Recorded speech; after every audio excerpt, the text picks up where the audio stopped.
In this video, I'm going to quickly show you how to get some Solana for your Solana development environment. So this is not real Solana. This is just for your development, because even for development, you need some Solana for gas fees.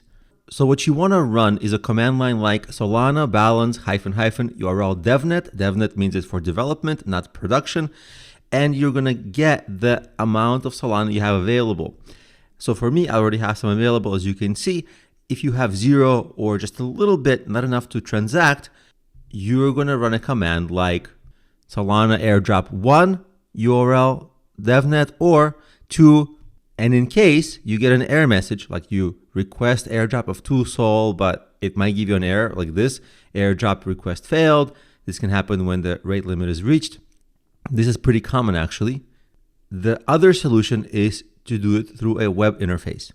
The web interface I use is faucet.solana.com. All you do is come here fresh. As you can see, I just airdropped. So this is my development environment wallet.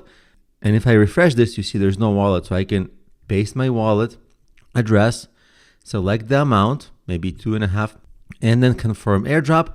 And it may or may not give it to me because I already just did this. So it might say no, but in just about all cases, it says yes.